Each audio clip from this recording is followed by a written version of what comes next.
I never thought that a simple fire investigation would uncover such deep secrets. 24. Riker's home was built like a typical chalet's home, with cherrywood exterior, a heavy, gentle sloping roof and wide but sturdy eaves. Inside his home, you'll expect it to have a home, why effect. They built it flowers, rugs, pictures on the wall, but Riker had nothing on the walls. Maybe 1 or 2 rugs in the home. His bedroom looked like a motel room with only a cherry oak dresser, an empty desk table in the far right corner, and a king-size bed.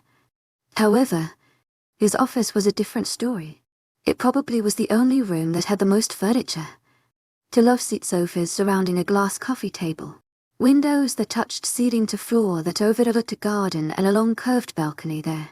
Then there were ever-allure paintings hanging on the walls, a desk with filing cabinets and 2 bookshelves that covered one side of the wall. Riker sat in his home office reading the written and sketched survey and evaluation of the crime scene delivered by some of his trackers. They delivered the documents after Mary left for work. The detailed sketches stage the possibility of a rogue attack. Evidence points to no ulterior motives behind the perpetrator. In addition, Bava had no issues with any pack maten from her history. She was on her own for most part of her life. Yet, Riker couldn't stop the gut feeling there was more to it than just a simple rogue attack. A knock at the door before his brother walked in, checking in on Riker, making sure he wasn't drowning and trying to figure out what was going on. Anything new? Abraham asked while walking over to examine the laid-out papers on Riker's desk. He picked up a photo of Ava's dead body. Riker sighed and dropped the blood forensics report onto the desk before rubbing his forehead. I've spent 3 hours reviewing every single paper, looking for some clue but nothing, Riker replied. I have Bruno working with the border patrols on extra shifts. If this was an attack from the outside, Gary and Ethan are away, examining the crime scene and tracing Ava's steps again. Riker couldn't thank his brother enough. Things that Riker may have overlooked. Abraham was always there to take care of the loose ends. Abraham would no doubt make an excellent helper, but the position comes with so many burdens and responsibility. Abraham would give up his life as a pack member and go rogue than become an alpha. Riker knew his brother well. Riker pressed 2 fingers to the spot between his eyes and closed them briefly, his mind reeling with a million things at once. Shutting off the images and voices in his head was almost impossible. Am I overthinking, Abe? Was this really a rogue attack? Riker questioned. You are not. A rogue attack, and they only killed 1 person. Seems a little odd for an attack. Rogues don't just attack randomly. They would have spent days observing our schedules and activity. If they were going to attack, I would imagine more damage than killing a pack member. Those questions were questions that Riker asked himself too. Although the evidence pointed to a rogue attack, it made little sense. Why kill 1 innocent when you could target more than just 1? What are people saying? Riker questioned. Many are looking answers. Riker stood up from his seat, shoving his hands through his hair in frustration. He began pacing.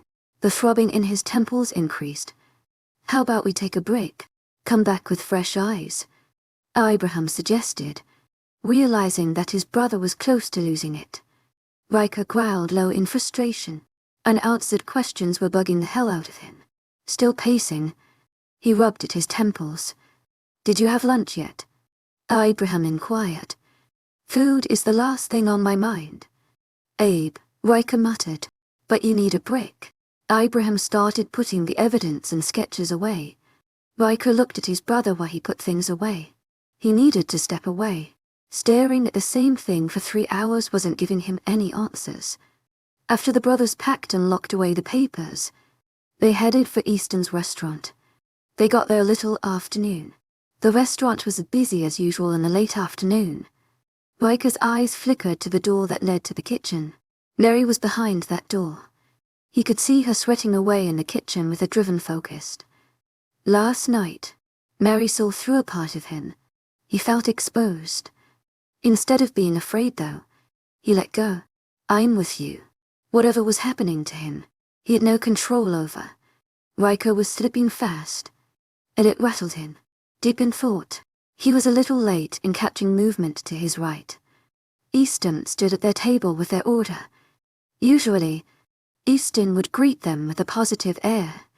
Today, however, he looked a little displeased to see them. Riker looked up and saw that Easton was already looking at him.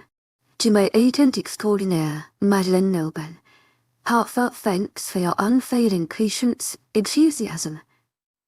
He greeted with a quipped tone. Easton placed the plates onto the table. Where's Mary? Abraham asked out of curiosity. She's in the kitchen. With that, Easton turned and walked back to the kitchen, leaving Abraham a little puzzled at Easton's reaction. Jutting a finger towards Easton's direction, Abraham spoke. What's his problem? Riker didn't respond, but he had a feeling that Easton wasn't too pleased with him. Obviously, Easton was showing a bit of Siam possessiveness that Abraham didn't catch right away. Riker didn't appreciate the slight change, but obvious regardless. Abraham and Riker had just started eating their meal when, again, a flash of a white coat caught their attention. Both of them looked up from their plate to look at who stood next to their table. Mary had another 2 more plates. Her eyes were soft like pillow-white clouds, and her slightly parted lips curved into a warm smile. Riker's got twisted with instantaneous need. He remembered those lips. They touched the skin of his neck, latched onto his neck, and drove him insane with dominating need. I heard you two were here. Try this new dish. Easton taught me a few tricks. She placed the dishes in front of them. Suddenly, Abraham was coughing and choking on his steak. Obviously, Abraham has caught a whiff of Riker's scent on her body because he's red. Tear-stained eyes quickly flew to Riker before he grabbed his glass of water and chugged it down. To my agent extraordinaire, Madeleine Noble, heartfelt thanks for your unfailing patience, enthusiasm. Mary, enthusiasm, Abraham growled. What? Mary, obviously not realizing that she probably smelled of Riker.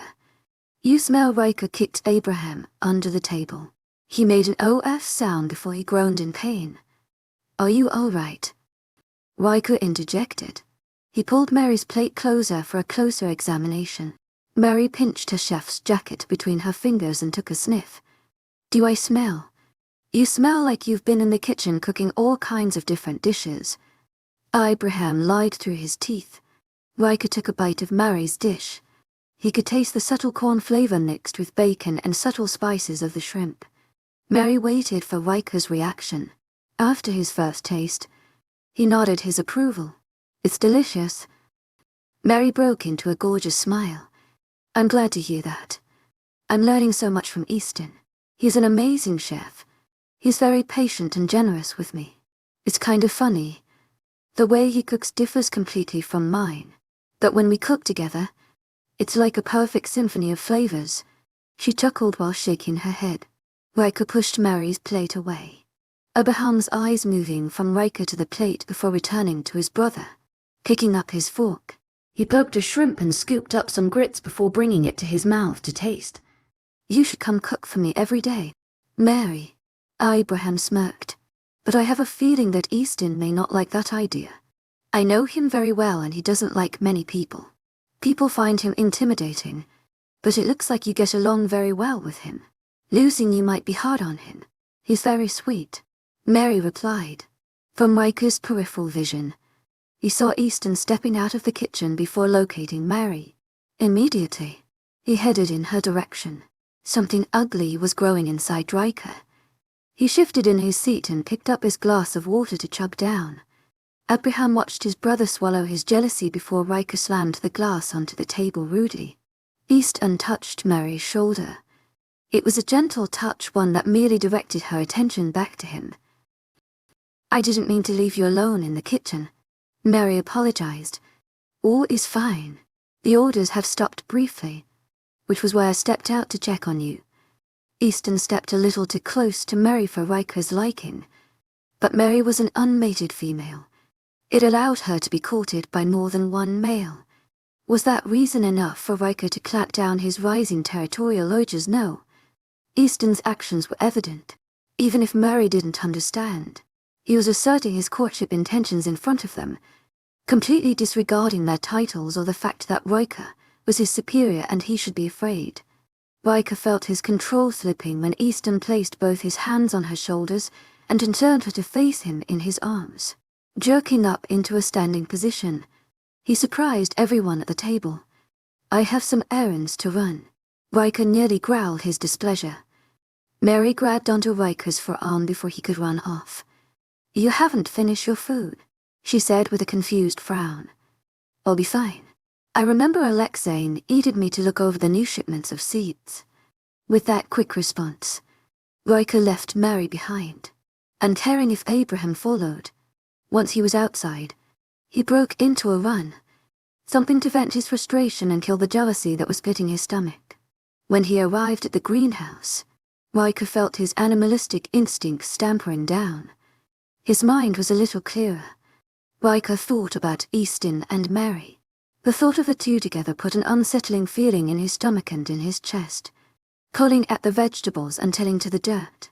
He yanked a vegetable a little too hard when an image of Easton having his arms around Mary.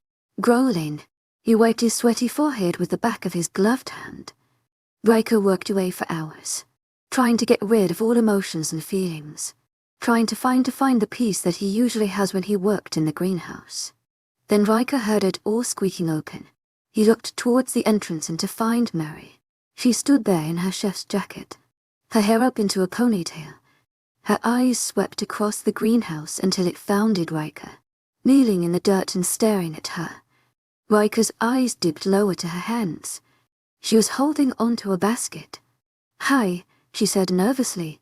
Riker spent hours in the greenhouse trying to not think about her, but all it did was make him want her closer. Now that she was here, he was speechless and exhausted. But throughout all that, his heart throbbed at the sight of her, 25, looking through the large glass windows of the greenhouse. The morning sun rays have disappeared behind dark grey clouds. The weather increased in humidity precursor to rain. Also, Riker could smell the heady smell of incoming heavy rain in the air. Riker sat on a wooden bench placed in the middle of the greenhouse on top of the narrowed, grey stone walkway. Mary moved to sit down next to him. He watched in silence as Mary pulls out a sandwich wrapped in parchment paper from her basket and handed it to him. Riker removed his gardening gloves before he accepted the sandwich. No one had ever brought him lunch when he was brooding. Most of the time, they would leave him alone to sulk until he got over it. Riker lifted the sandwich and took a bite. "What are you doing here?" "I interrupted your lunch earlier today, so I worried that you would be hungry." Riker was silent. No matter how hard he pushed, no matter how much he reasoned with himself, he would always return to the same position. His broken heart never truly mended. He never truly forgiven Lottie. He never truly forgiven himself for falling in love. That was his obstacle. But the way his heart was thumping in his chest at a maddening pace told him he was close to losing himself entirely to Mary. How could this be? His heart raced at her nearness. It cracked under her smile. It is filled with hope when she tends to him with affection. Riker looked away from her to stare at some medicinal herbs that he was growing. "Why do you do this?" "Do what?" His question confused Mary. He sighed and dropped his sandwich to the spot next to him on the bench. Running his fingers through his hair, he tugged on it lightly out of frustration. Standing up, he began pacing. They lined the interior of the greenhouse with solar-powered wall lanterns. They powered on as the sky grew darker, illuminating the entire greenhouse. Mary could see that something was troubling Riker. She sensed it since the moment he left abruptly at the restaurant. "To my agent extraordinaire, Madeleine Nilban, heartfelt thanks for your unfailing patience, enthusiasm." She debated about coming here, but she wanted to check on him. When she arrived at the greenhouse and saw him in all his coarse and dusty glory, she saw briefly how happy he was to see her. At least, that was what she perceived. Now she wasn't too sure. "I like you. To my agent extraordinaire, Madeleine Nilban, heartfelt thanks for your unfailing patience, enthusiasm." Mary whispered inaudibly. Riker's pacing halted. He looked at her. "If I didn't like you, What we did last night wouldn't have happened. Riker said nothing. Suddenly, the sound of quenching, rapid raindrops hits the glass windows on the roof of the greenhouse. It echoed obtrusive lie. The mean kind of rain that wets everything on Earth and leaves the streams running with pristine water. What are we? To a agent extraordinaire, Madeline Noban. Heartfelt thanks for your unfailing patience, enthusiasm. I don't know. Mary tried not to flinch, but Riker saw it anyway. To my agent extraordinaire, Madeline Noban. Heartfelt thanks for your unfailing patience, enthusiasm. He breathed in a shaky voice, reaching out to grab onto her, but stopped, swearing under his breath. He shoved his hands through her roughly. Mary, this isn't about you. Then who is it about? Riker swallowed the growing lump in his throat and closed his eyes. His heart ached. His insides felt twisted and uncomfortable. Her name is Lottie, he blurted, before opening his eyes to look at her. Lottie. I met her when I was 17. I was rebellious back then. To my agent extraordinaire, Madeline Noban. Heartfelt thanks for your unfailing patience, enthusiasm. I ran away from Abraham and landed myself in a criminal city full of rogues. Soon after, I joined a gang of rogues. They went around the city stealing, robbing, and committing crimes. I met Lottie shortly after at the local fair. We seemed to click right away. She was my female. We had our fun, sticking with the rogues, and creating havoc. She was fun, loud, and strong. I did everything for her, but when it came down to being with me forever, she disappeared. Lottie broke me that night and I don't know if I could do this again. Riker revealed. You still love her. Mary couldn't hide the hurt in her voice. No, Riker said immediately. I'm saying I'm broken. To my agent extraordinaire, Madeline Noban. Heartfelt thanks for your unfailing patience, enthusiasm. I don't know if I could do this. Mary understood then. He was afraid to open himself up. She took a step toward him, placing a hand on his arm. She wanted his full attention. I'm scared too, she whispered. What I feel for you, it's like a fast current. I can't stop even if I tried. Mary's hands lit up his arms to his shoulder, and then to his neck. Riker shook his head in protest. She stopped him by placing another hand on the other side of his neck. Look at me. To my agent extraordinaire, Madeline Noban. Heartfelt thanks for your unfailing patience, enthusiasm. Mary urged. His eyes lifted to look at her. Mary stood on her tiptoes and captured his lips, smothering any protest, any worries, and running thoughts in his mind. Her hand stroked the side of his face, loving the feel of his stubble against her palm. The kiss was gentle, soft, and assuring. She didn't force but gave only what he asked for. She wanted him to know that she'll go at his pace. Mary felt his hands on her waist, pulling her closer to his body. Riker started kissing her back, while one of his hands slid around her back and into her hair. Kissing him does a little something to her heart. It sends a million butterflies to her stomach. It makes her knees weakened inside shiver with need. Riker broke the kiss to look down at her. Mary has fallen deep. How could she not? Riker looked like a sexy biker, rough all around but all soft inside. The medium-length taper fade cut only made him look more like a bad boy, especially with that stubble beard that she felt against her skin. It drove her crazy. Then there were those hazel eyes, dark and solemn but wounded. If what he said was true, she wanted to be the first to soothe the pain and replace all those broken pieces with love and care. She knew his pain all too well. Rejection hurts. The only question was, would he let her? Riker's lips captured hers. It rid all thoughts from her mind. His kiss was one flooded with a passion that ignites a primal desire inside her. It was a silent promise of craving and pleasure. The kiss grew in urgency, and together Mary followed his lead, her tongue flickering out to play with his. Riker growled deep in his chest. She trembled in his arms. Rain patter against the glass window. Lightning flashed and thundered across the sky. However, the noise was drowned out with the feel of their lips and their beating hearts.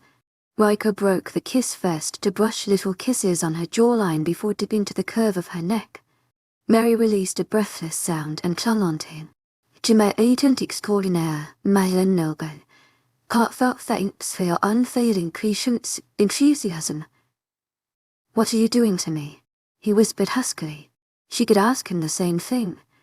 Riker turned her around in his arms so that her back was pressed to his front.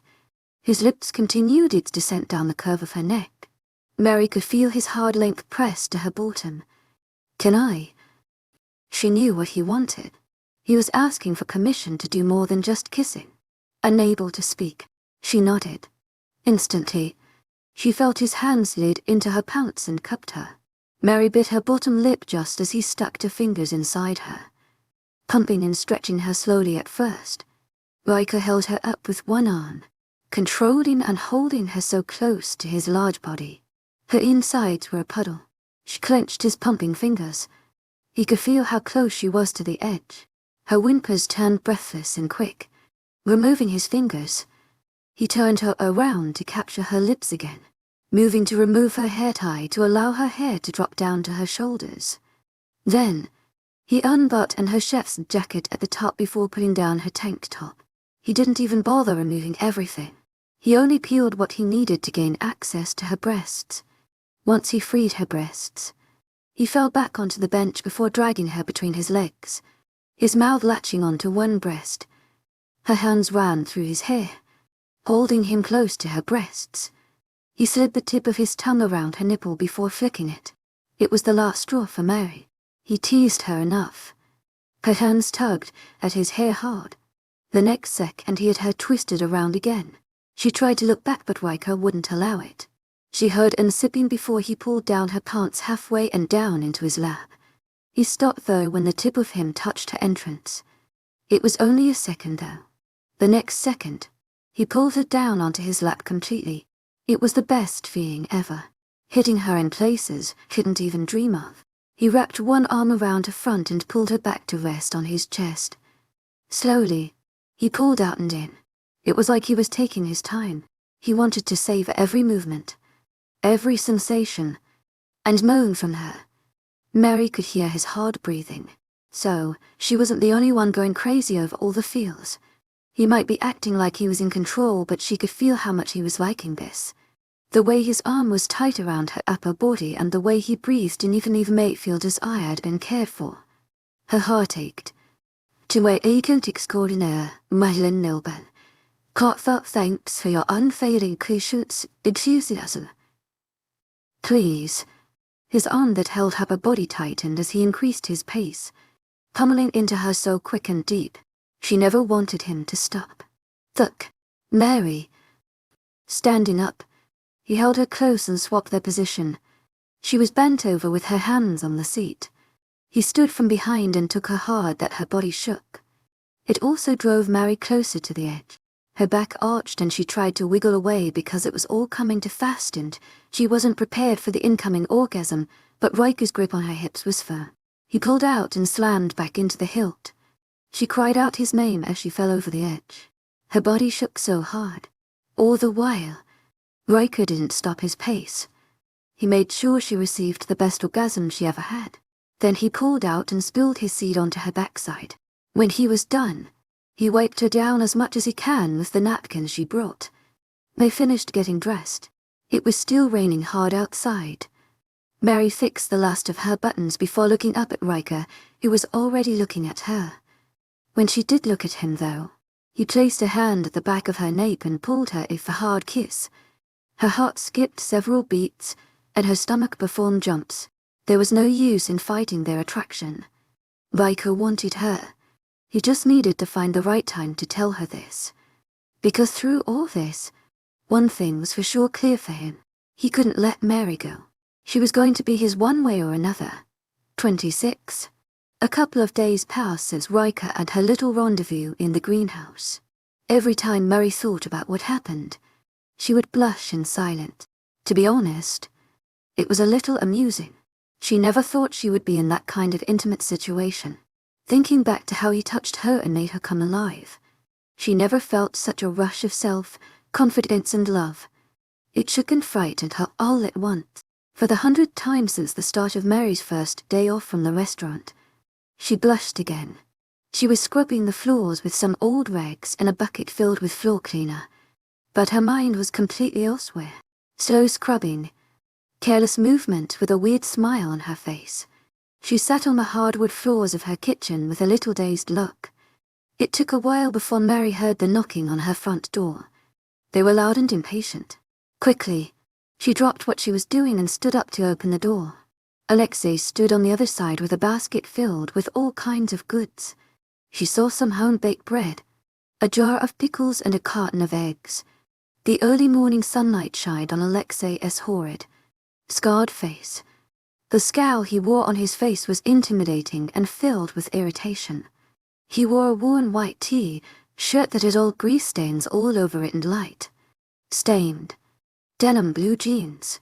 The ripped jeans didn't look like he did it on purpose because of the style, but because he had worked on his knees in the fields long enough for it to rip.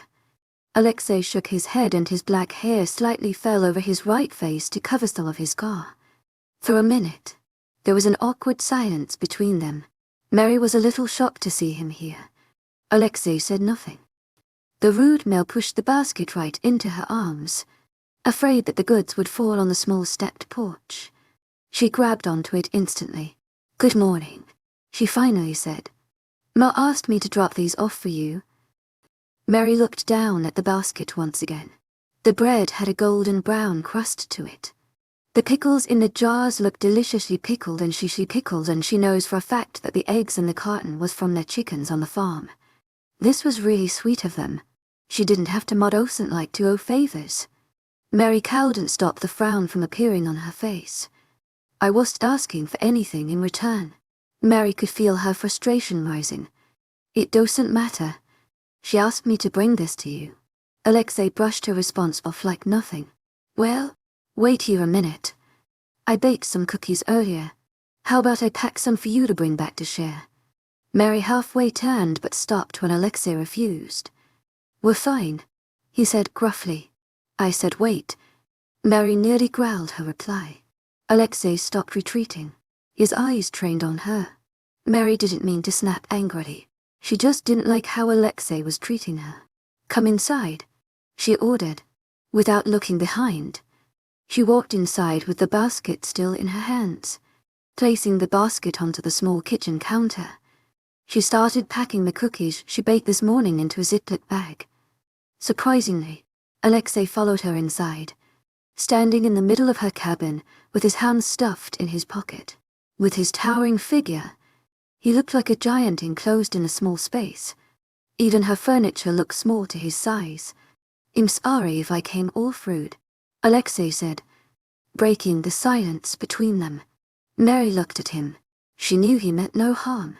Alexei uses harsh words to stop people from looking at him for too long. She zipped the bag up before walking and handing him the bag of cookies.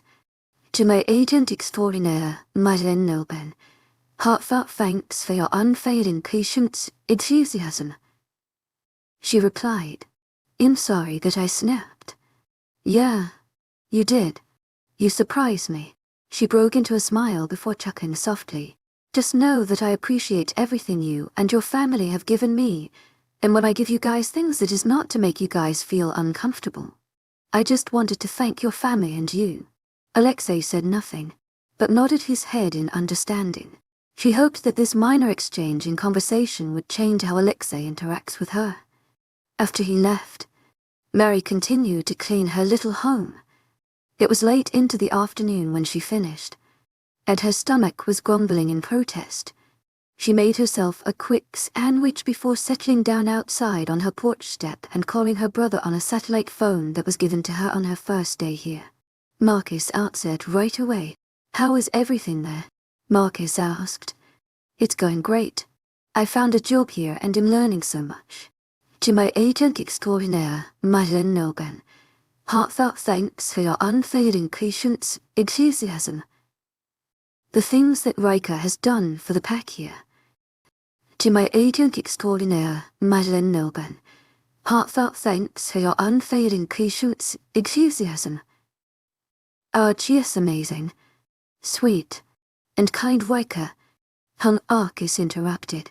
Mary realized she had slipped the intimate name, calling Alpha Riker. I meant, she corrected. It sounds like Alpha Riker has been paying special attention to you. Mary could sense Marcus's overprotective brother's mode even through the phone. I'm doing great here. So I'm guessing you won't be coming home soon. Mary looked at the tall, vast trees before her and felt a sense of belonging.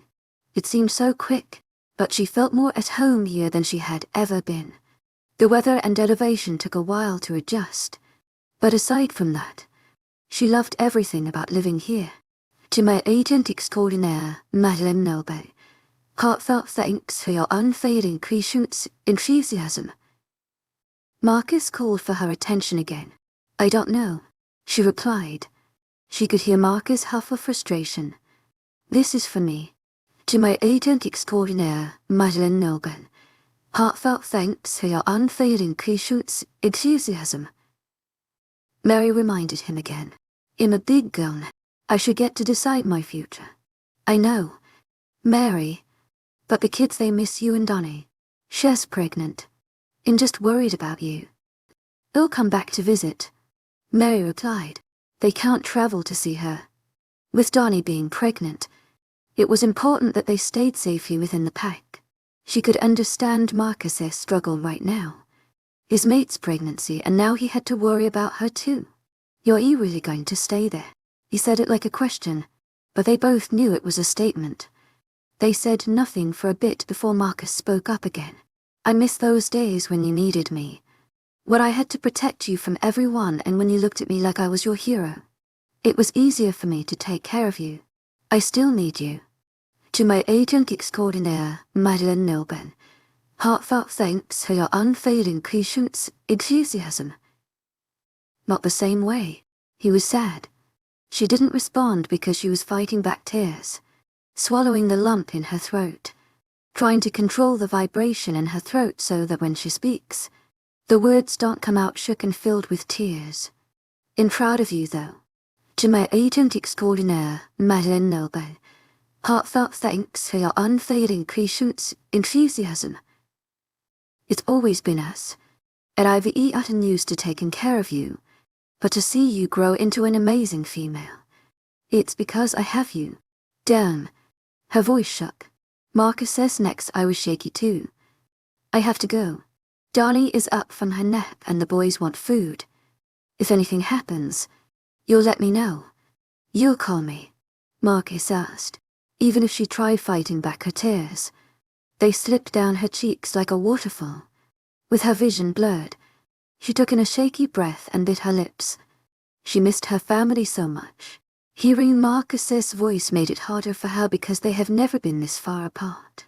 Yes, always, she whispered. After her phone call with Marcus, she took a stroll in the woods, hoping that the walk would soothe away the tears and clear her mind. Mary truly missed her family. Thinking back to all the times that spent together and her sudden decision to leave, her heart cowled and stopped the terrible throb. It was almost unbearable. The sun was almost setting over the horizon and Mary was still wandering around with no actual destination in mind. Her strained mind came to a halt when she stopped in front of the pack house. She only came here once on her tour, and it was too far from her home. When she realized where she was, she turned halfway to return home but stopped when she heard movement in front of her. Whoever it was too far for her to identify them. They were also wearing masks and dark clothing. Without thinking, Mary moved closer to see what they were doing. The smell of gasoline filled her nostril. Immediately, she knew what was going on. Hey, she shouted. 3 bodies turned to look behind them. Panic whispers before matches were lit. Immediately, they tossed the matches onto the gas in the wood, building it lit on fire. It burned quickly with the gasoline. The terrifying fire smoldered the entire backside of the building. Pack members were inside. The 3 unidentified individuals ran and disappeared into the woods. Mary had no time to think. She screamed, the only thing echoing in her mind. To my agent extraordinaire, Madeline Noble, heartfelt thanks for your unfailing patience, enthusiasm. She repeated the word constantly while running towards the building. In seconds, the building was burning furiously. Lights turned on in the pack house. People were running in and out from all kinds of directions, trying to kill the fire before it could burn everything to the ground with water. Mary could hear people screaming and crying for their loved ones. The more able pack members ran inside the building to rescue as much people as they can. Mary noticed a little female pup, who looked only 6 years old, crying outside, standing in front of the burning building. To my agent extraordinaire, Madeline Noble, heartfelt thanks for your unfailing patience, enthusiasm. She sobbed and attempted to run back inside herself to save her mom. Mary grabbed onto her shoulders. Stay here. It's too dangerous for you to go inside. She up. My mommy is inside. She wanted to go find my dad. She ran back inside. Mary turned to look at the building. It was bright as the sun, with its bright orange and fiery red hues. Everyone seemed busy trying to do something. The little pup struggled in Mary's arms, wanting to run back inside to save her mom. Mary took hold of her shoulders and turned her to look at Mary. You'll go inside to find her. Do you know what floor she is on? What does your mummy look like? Mary asked. We live on the 2nd floor. My daddy says she looks like me. The little pup looked hysterically through her tears. It reminded Mary so much of her. Losing both her parents hurt Mary more than anything. You'll go inside to find her, but you have to promise me you'll stay out here and wait for me. Mary said, but you don't know where they are. I don't know you. The little pup argued with tears still running down her cheeks. You're right. What is your name? Mary asked. She hiccuped head. Mary smoothed back her hair. You told me your mommy looks like you. I'll find someone with beautiful golden brown hair and ask her if she has a little pup named Tegan. That way I'll for sure get your mommy out. The little pup seemed to be happy with that response. She nodded through her tears. When Mary realized the little girl will not chase after her, she released the little pup and headed inside the burning building. By now, the fire has covered the entire backside of the building and burning its way to the front. Many people have made it out alive, and were working actively in putting out the fire. She entered the burning building, walked inside the main foyer and towards the stairs leading up to the 2nd floor. All the while, she was inhaling smoke and coughing. Immediately, she ripped the ends of her shirt to cover her mouth and nose. Mary knew she didn't have much time. The building was going to fall. She needed to move quick or else she'll burn inside this building along with everything else. 27. To my agent extraordinaire, Madeline Noble, heartfelt thanks for your unfailing patience, enthusiasm. Ibrahim and Gary appeared at the chaotic scene just to see Mary stepping out of the fire right before the structure collapsed. In her arms, she was holding another female pack member. With no hesitation, Riker rushed over to her side. She was shaking a little from exhaustion. He grabbed onto her shoulders right after she released the female to medical staff. Riker's eyes did a quick sweep. Black streaks riddled her face and her hair looked a mess. She looked exhausted. Are you okay? He asked in concern while his hands roamed over her body. I'm okay. But the pain grimace on her face when he touched her left forearm didn't go unnoticed. He lifted her left arm and turned it slightly to see that the scalding fire burned her forearm. Get someone over here to look at this now, Riker ordered Gary. The building was no longer standing, and with it the fire was dissipating. Riker watched Gary leave. His eyes swept over the place. Many people made it out alive, but the fire injured some pack members during their escape. He felt Mary leaned further into him. His eyes returned to her just in time to catch her. She collapsed unconsciously into his arms. He knelt onto the ground to stop her fall. She's a fool, Abraham whispered next to him, but Riker could hear the concern in his voice. Riker cradled one side of her face and held her close to his chest. At the same time, he was trying to control the erratic beating of his heart. When he heard that there was a fire, he was afraid for his people. But when he appeared at the scene and saw Mary coming out of the fire, he never felt so much fear in his life. "She is brave," Riker whispered proudly. "She went into a raging fire to save people she didn't know." It wasn't an accusation. There was surprise in Abraham's voice. "To my agent extraordinaire, Madeline Nilban, heartfelt thanks for your unfailing patience, enthusiasm." On the other hand, wasn't surprised at all. This sounds very much like Mary. It made him proud, but it also scared the crap out of him. Mary had no fears. She charged right inside to rescue people without a single thought about her life or how much her life matters to the surrounding people. To him, the medical staff appeared and knelt next to Riker, setting down his medical kit. He took hold of Mary's hand and turned it around to look. It was a severe burn.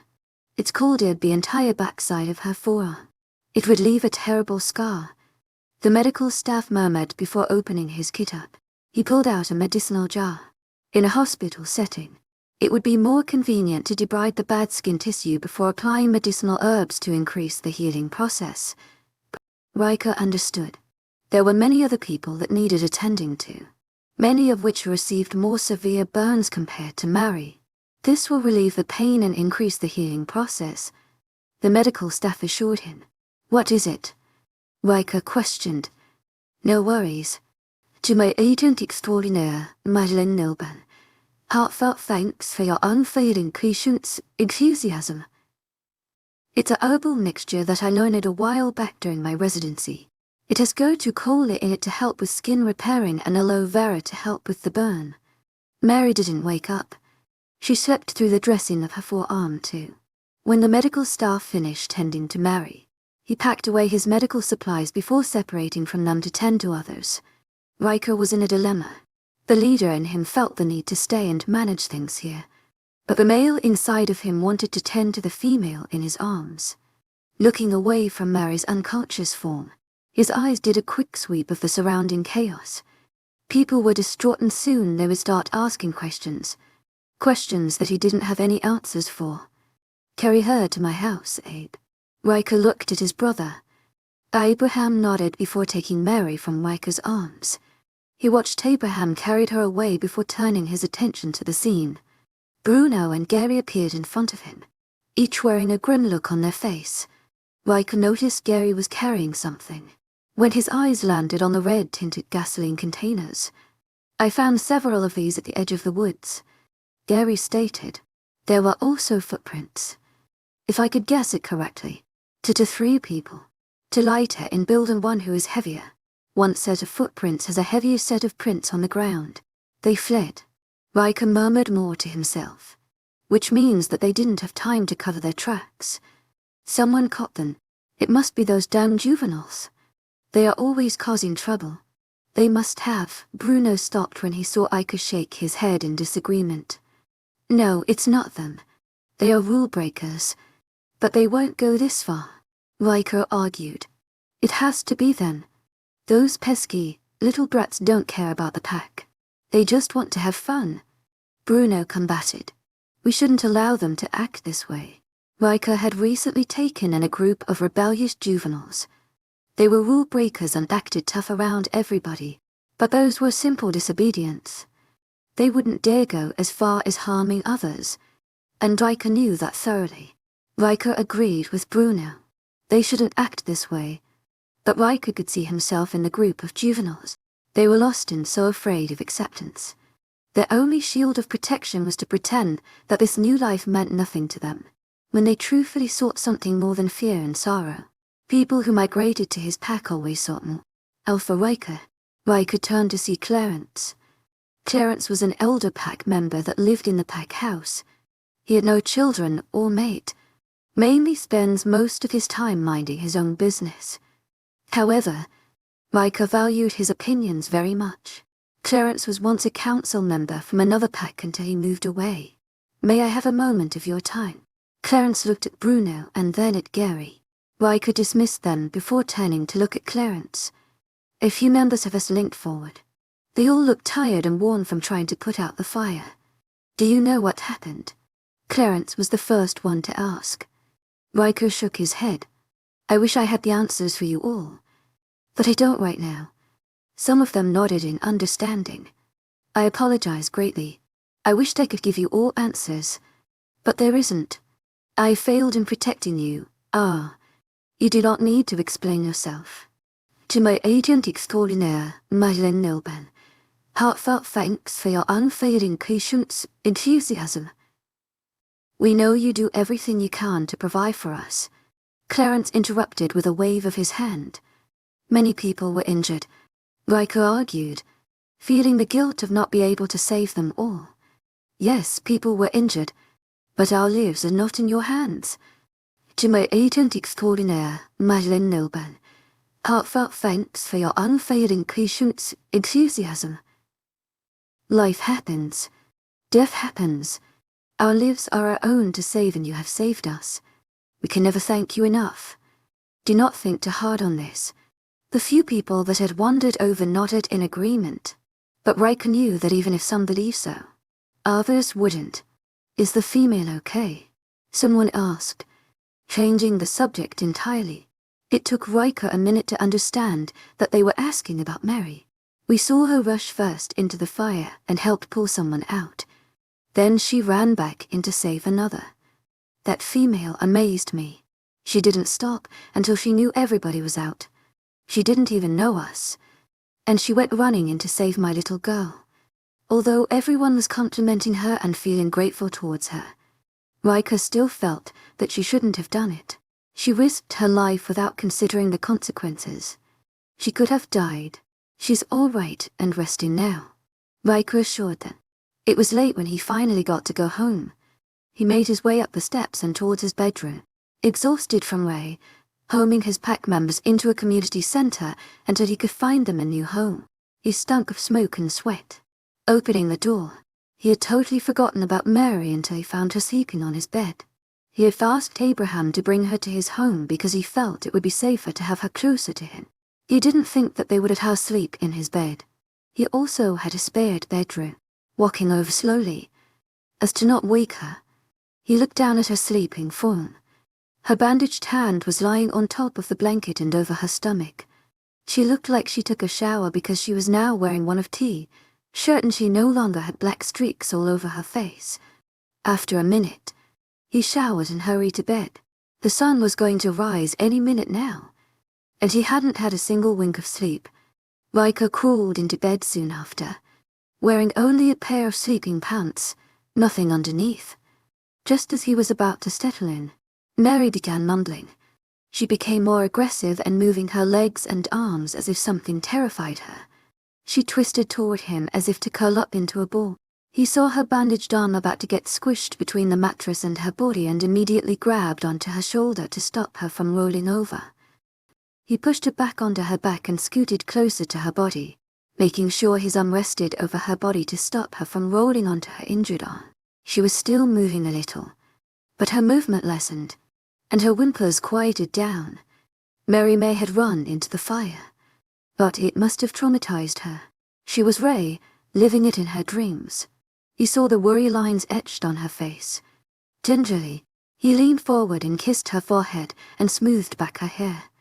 Laying back down, he looked at her for another minute before closing his eyes and falling asleep next to her. Admittingly so, he could have slept in the spare bedroom, but the temptation here was too great. She was in his home, and being near her relieved some of his fears and worries. It seemed like he had just closed his eyes because when he opened them next, it was already morning and he was sleeping alone. The pillow next to him was imprinted with her body and the bed sheets next to him was ruffled. Mary slept in his bed. Riker didn't bother getting dressed.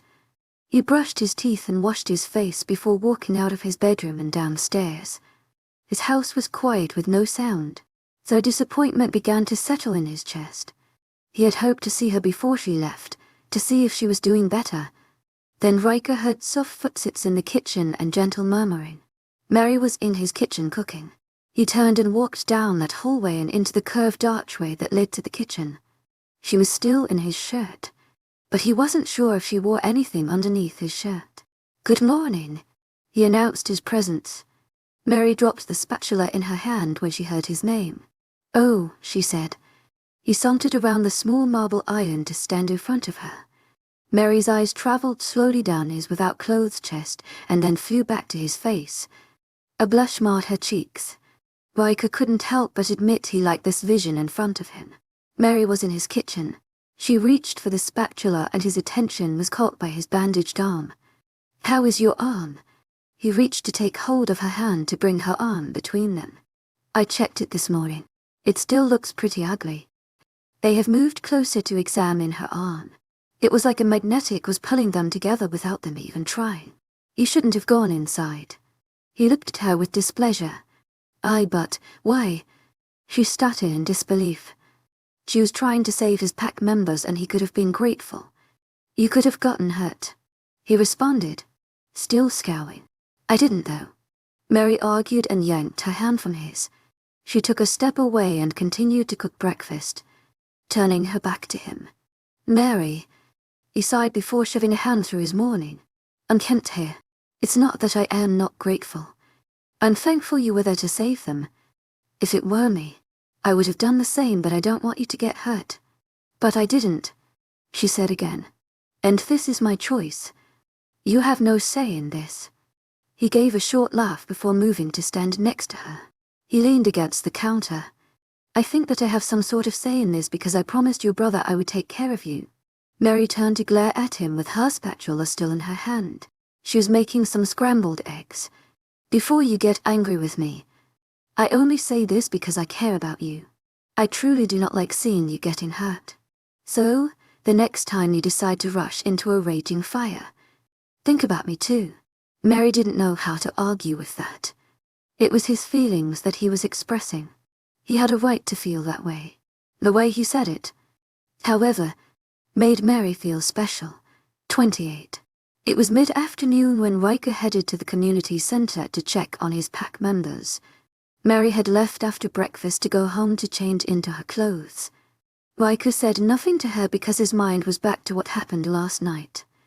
Abraham met him at his house shortly after Mary left and left together to the community center.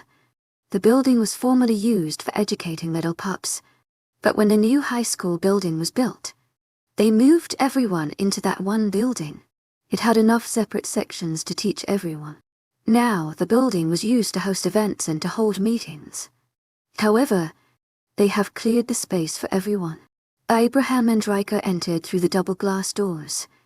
Inside the main lobby, there were two hallways. The left one had the small meeting rooms, formerly known as classrooms, and the one on the right had the big gym space. The relief team had set up many cots for those who have lost their home. A few pack members loitered at around the main lobby chatting quietly amongst themselves, but loud talkative noises were coming from the gym. They followed the right hallway to the open big double gym doors. "Captivated extraordinaire, Madeline Noble. Heartfelt thanks for your unfailing patience, enthusiasm." Many pack members sat around conversing on their cots. The medical staff was making their rounds on everyone. Gary was in the middle of interviewing a few pack members with a small notepad.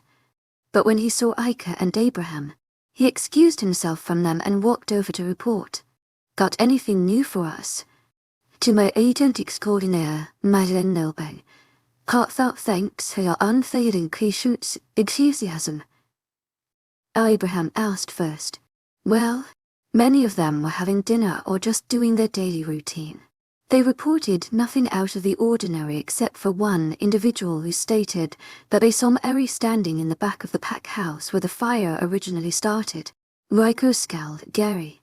They didn't think it was her, did they? Mary would never do this, or was Riker so bad at judging character that he didn't see it coming? It wouldn't be the first time to. He thought he knew a female in the past and she turned and backstabbed him. But Mary, could it be? Loud laughter coming from lunch line pulled all three males' attention in that direction. It was Mary. She was working the lunch line, ladling soup into bowls and handing them to the pack members. Right away, Riker pushed his previous thought aside. Mary wouldn't have hurt his pack members. She had shown kindness repeatedly. "It's not her," Riker said. Abraham and Gary agreed right away with Riker's analysis because both of them nodded their head in agreement. All three males had been around Mary enough to know it wasn't her who started the fire. However, she was there at the crime scene. They saw her running out of the pack house with a pack member wrapped in her arms. The pack house was far from her cabin. A few hours of walk time if she was walking at a leisurely pace. Riker couldn't figure out why she was heading towards the pack house. Was she going to meet someone there? She might have been there by coincidence. Everybody knows Easton has expressed an interest in her. Abraham said it so casually that Riker knew, didn't say it to jab at him purposely, but more so as a point. Riker hated that idea even more. Speak of the devil. Gary chuckled. Easton was standing right next to Mary. The two looked like the perfect couple with bright smiles on their face and working to feed the pack members. They even wore matching colored shirts. Riker headed in their direction with Abraham and Gary scrambling to follow. Slowly, the sizable crowd of pack members widened and enough for Riker and them to walk through.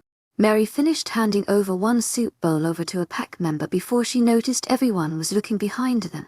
She also looked in that direction to find Riker standing in the middle of the crowd.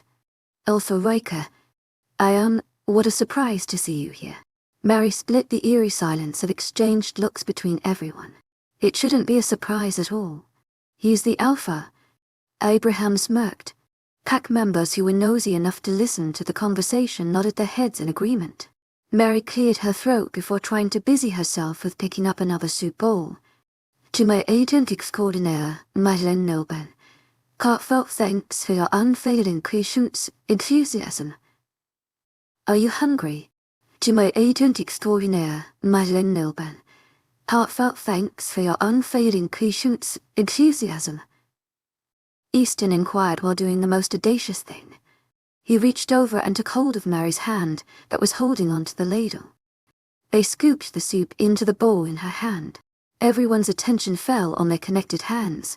Riker could hear the pack members whispering and gossiping Easton courting Mary. Riker didn't realize what he was doing. He growled possessive lie low. No one should have heard it. But every werewolf within the building turned their heads toward their Alpha because everyone had supernatural hearing. Mary is involved with the Alpha. Was the Alpha marking his territory? Riker heard every single question that came out of his pack members' mouths. Riker shoved his fingers through his hair angrily. Curse it all. Now everyone was really going to gossip. Riker thought. Riker turned to Gary. You go replace Mary. To my agent extraordinaire, Madeleine Noben, heartfelt thanks for your unfailing patience, enthusiasm. What? Me? Gary looked surprised. Then he turned to look at Easton and Mary before looking back at Riker again. He repeated the question, just in case he heard it incorrectly. But one dark look from Riker was enough to send him dropping his notepad in Abraham's hands and running toward Mary. Immediately, Gary squeezed himself between Easton and Mary with an apologetic smile. To my agent extraordinaire, Madeleine Noben, heartfelt thanks for your unfailing patience, enthusiasm. Let me help you. Gary put his hand over Easton's. Immediately, Mary pulled her hand away and stepped out of a spot that Gary had forcibly taken over. Mary began. Mary, Riker called out. She looked at Riker before turning to look at a scowling Easton. Gary still held onto Easton's hand before Easton also yanked it away. Gary chuckled before turning to assist the pack members. Mary sauntered around the table to Riker. When she was in close enough range, he took hold of her elbow and pulled her closer to him. Abraham shrugged his shoulders when Mary looked at him quizzically before turning to look at Riker again. Why are you angry? She leaned forward to whisper in his ear so that no one heard them. Riker felt a terrible ache in his chest and a twist in his guts at the sight of Easton and Mary together. It was ugly and a horrid feeling, yet he couldn't stop it from crawling all over his skin and causing his wolf to get antsy. With one hand still wrapped around her arm, he grabbed the back of her neck and pulled her forward. She landed with a thunk onto his chest before his lips crushed her lips a second later. Mary stiffened completely in Riker's arms. You shouldn't kiss her like this. Not in front of everybody. What would everybody think? Riker didn't give a fuck what everyone thought. He only knew that he needed to make a point, and that point was that Mary was his. Nobody else's but his only. The gym erupted with pack members talking all at once. This wasn't seen before. Riker's packers always wondered when he would settle down. When would he finally possess a female and choose her as his? Now he had marked his territory with a possessive growl and kissed her in front of everyone, pronouncing it official that she was his. Mary's hands clutched at his cotton tee, shirt hard before pushing him away from her.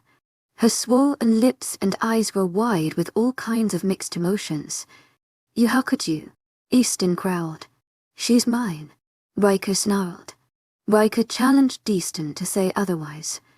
In seconds, Easton was standing in front of Riker, the two males glaring at each other. Mary had to squeeze herself between the two males. This was not the time and place for them to do this. Everyone was staring with wide, open mouths gasping for air. It was ridiculous. Although Mary was embarrassed to be the center of attention, she felt another emotion, one that also stated she didn't mind very much that Riker kissed her openly.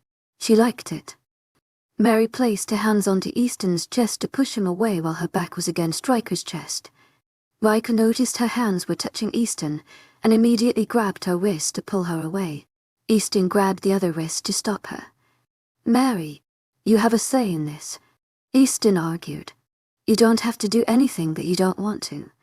Riker yanked Mary behind him and grabbed onto Easton's wrist to remove his hand off of Mary. Easton looked about ready to challenge Riker, but Mary immediately let out a shriek and pushed Riker away. Stop. I mean it, she screamed before turning to look at Easton. Please. Easton's jaw worked back and forth. Mary could see that he was angry and debating if he should push further. I'm fine. After a minute contemplating, Easton nodded his head in reluctance before turning his back to them. Riker didn't waste a second. He pulled Mary out of the gym and building, leaving behind his brother. Mary skipped to follow him. She could see how angry Riker was. His shoulders were taut through the thin cotton material of his T-shirt. The muscles were straining as if he was going to shift. Neither one of them exchanged words until they were miles away. She waited until he was no longer angry. The grip on her wrist lessened and the stiffness in shoulders disappeared. But at that point, they were well immersed in the woods of the mountain and away from the town. His footsteps slowed to allow her to walk next to him. Why did you do it? She was the first one to ask. But he ignored her question. He asked her another question of his own. What were you doing at the pack house last night? He wasn't ready to answer her question, which was fine for now. She turned to look at the desired path in front of them with a sigh. I called Marcus. I miss my family. I just wanted some fresh air and ended up walking too far. She admitted. Riker forgot about Marcus, her brother. It's been crazy since arriving back home. He stopped his footsteps and turned her to face him with hands on both her shoulders. I've been so busy. I haven't thought about how you were feeling since leaving your family. Mary didn't want to cry in front of Riker, so she sighed shakily and shrugged her shoulders. I'm all right, but that was the reason I was at the pack house. Then another image of the three dark figures appeared in Mary's mind. She gasped loudly, which startled Riker for a second. What's wrong? Last night, when I noticed I was at the pack house, I was about to turn around and go back home, but I noticed movement behind the pack house. I turned to look, and I saw three black figures pouring gas onto the building. I shouted after them, but it was too late. They lit a match and threw it onto the building. The fire grew so quickly. I should have told you this, but I was so lost in everything. I totally forgot. It made sense. Riker didn't care if she did or didn't. She saw the figures. That means someone did this on purpose. It was someone that could get close enough to the pack house. It was someone inside the pack. Not just someone, but several people. Fuck. Riker growled and shoved his hands through his hair. He walked away for a second before whipping around to look at Mary. Could you make out their face? Riker questioned. Mary thought hard, digging into her memories to see if she could find anything significant that she could tell Riker. It was so dark, but if she looked at someone's back she may be able to identify the individual that threw the match that night. I couldn't see their face. but I saw the back of the person who threw the lit match onto the pack house. And it scared him. He jumped and turned to look in my direction. I couldn't make out his face because I got distracted by the fire. This was good enough for Riker, but it also means that the person who Mary had seen had also seen her too. 29 Riker didn't take that information into well. It was the idea that Mary's life could be in danger that changed everything. It propelled him to bring her back to his home. She was safer with him than anywhere else at this point. Now, standing in the small foyer of Riker's home, Mary looked ready to argue with his one-sided decision. However, the look on his face halted all the words she had prepared on the way here. Is this really necessary? I promised your family I would keep you safe. Mary doesn't know why, but when he said that it made her upset, we aren't even sure if the person I saw knows that I saw him. Besides, I don't want to be an obligation to you. If it's the promise about my brother that is bothering you, I can dissolve you of that issue. I am a grown female and can handle my own decisions and choices. Riker released a frustrated growl before taking hold of Mary's hands that she was wringing together subconsciously in front of her. He pulled her closer to him, taking both her hands into his. He bent his head a little to look into her eyes. You know that's not what I meant. You should already have guessed the direction of my feelings towards you. To my agent extraordinaire, Madeleine Nelben, heartfelt thanks for your unfailing patience, enthusiasm. Being here has changed Mary's life dramatically. In her pack, she had been almost invisible to the opposite sex for years, but living here she has learned to become more independent and confident in her features and skills. The feeling was inexplainable, but Mary knew that she had changed and for the better. Riker had told her how much he desired her that night she drank a little too much tonic. Then he asked to court her on a date. He had kissed and made love to her in ways no one has ever done before. Mary bit her bottom lip, and he cooled up her neck and warmed her cheeks.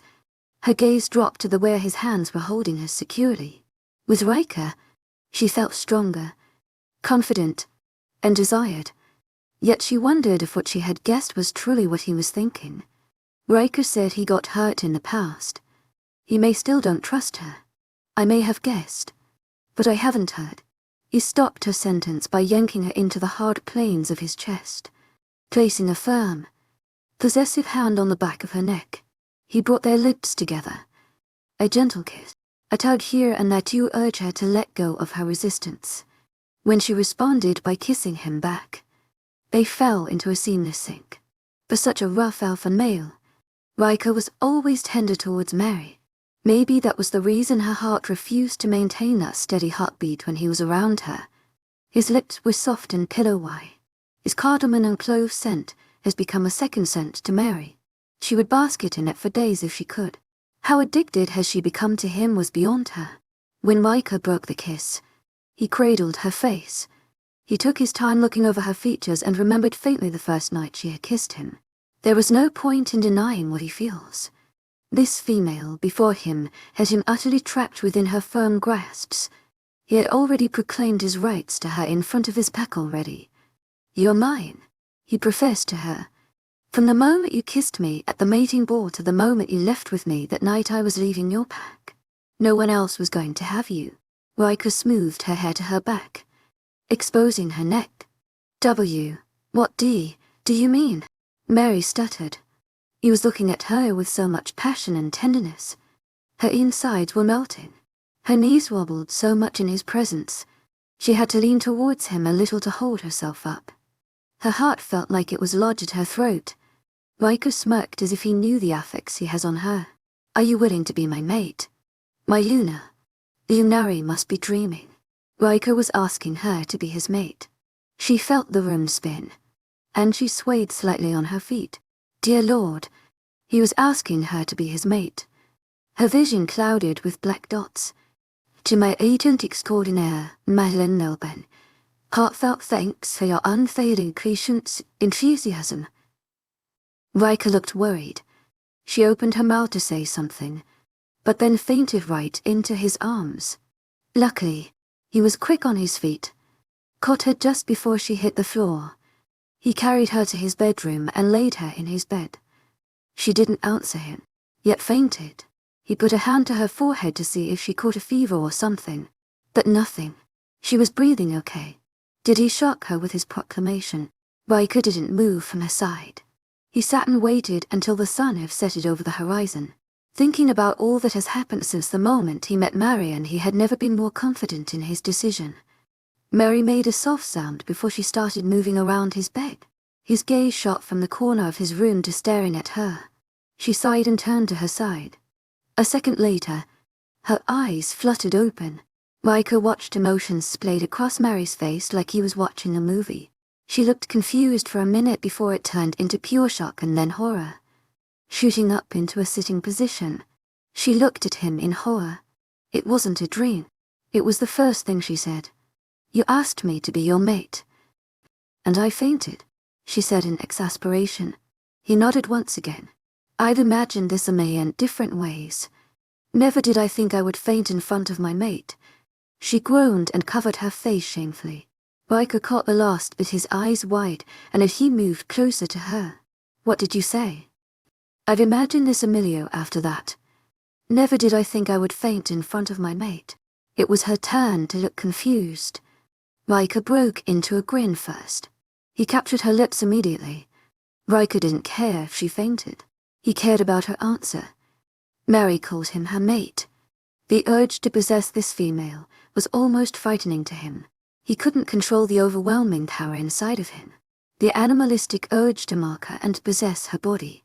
She fell back onto the mattress and Riker's body covered her body a moment later. He broke the fevered kiss to skim his lips along her jawline and down the sensitive curve of her neck. She didn't protest. Mary threaded her fingers through his hair, almost locking him into the crook of her neck, urging him to mark her. But Riker wanted to do so much more. While sucking on her neck to curb the lust in marking her, he removed the covers between them with an abrupt tug, before he quickly discarded their clothes too, leaving no barriers to his hungry exploration. Although Mary has been working on her confidence during her stay here, she never felt more alive than in this moment. Her emotions filled her heart to the peak, so she stopped thinking and allowed her body and heart to revel in Riker's care. Riker fell on top of her once again, gentle not to crush her completely. Lightly, he pried her legs apart with his hard knees and settled between them. She felt his hard length pressed against her soft core, throbbing and pulsating with manly needs and her own needs spiked. She wrapped her legs around his waist while he slid his lips back down the curve of her neck and gently bit the area between her neck and shoulder. Without words, he had already told her where he wanted to mark her. She shivered with barely controlled need. She arched her neck in invitation even when he proceeded to suck hard enough to leave a mark. Then Riker moved lower, sliding down her body until his lips were above her breasts.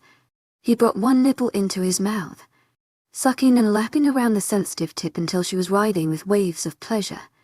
When he stopped long enough to pay the same amount of attention to the other nipple, she felt a desperate cry leave her throat. It was pure longing torture. The ache between her legs grew so quickly she couldn't control the soft moans and pleas that were leaving her lips. Riker's hand slid between her legs before circling around her sensitive nub. She cried out loud and clutched the sheets. He watched her fall apart underneath his skilled hands. It plunged inside her and stretched her. "Look at me, Mary," he rasped. She could hear the need in his voice. It strained his vocals when he spoke. Her eyes flew open to look at him while he worked his fingers inside of her, building her quickly to her peak. Her muscles tightened and her eyes were wide. "You're mine. To my agent extraordinaire, Madeline Nelbel. Heartfelt thanks for your unfailing patience, enthusiasm." To my agent extraordinaire, Madeline Nelbel. Heartfelt thanks for your unfailing patience, enthusiasm. She cried out as he stretched her one last time. Her body shook, and she threw her head back, her body writhing and moving on its own as wave and wave of the orgasm hits her. Just when she was about to hit the end of her orgasm, to my agent extraordinaire, Madeline Nelbel. Heartfelt thanks for your unfailing patience, enthusiasm. Knelt between her legs, hooked his hand underneath her thighs and plunged his hard length inside of her. Mary gasped upon the invasion, throwing her head back at the sheer pleasure of feeling him inside her. It felt amazing. So good. Even when he wasn't moving. That thought was snuffed a second later, when he pulled all the way out and plowed in deep inside of her. Tu es agent extraordinaire, Madeleine Noble. Heartfelt thanks for your unfailing patience, enthusiasm. She screamed his name as her hands clutched the sheets beneath her for dear life. Mary was still looking at him again, almost daring him to try one more time. Riker's grip on her thighs tightened as he showed her he was more than willing to do it. Shit, she growled. One corner of his mouth quirked upward before he started a hard and fast rhythm inside of her. Her body shook with each thrust. She felt the coil inside of her tightening all over again, so fast that she wasn't ready. Tu es agent extraordinaire, Madeleine Noble. Heartfelt thanks for your unfailing patience, enthusiasm. She was desperate this time. Riker released his grip on her thighs before rolling over onto his back, bringing her on top of him. He knew what she wanted. By putting her on top, she could control the pace. She placed her hand on his chest before rocking her hips. Slow, circled movements that made him groan. Mary watched him close his eyes tight with pleasure and biting his bottom lip. When he opened his eyes again, he was looking at her greedily, her body moving slow and seductive. Her eyes were bright with desire and hunger, while her hair was a tangled mess over her shoulders. She looked like a temptress. His temptress. Mary's rocked harder and faster on top of him, her breasts bouncing with each rock. Riker's control slipped completely. He was about to burst inside of her like an inexperienced juvenile, flipping her over.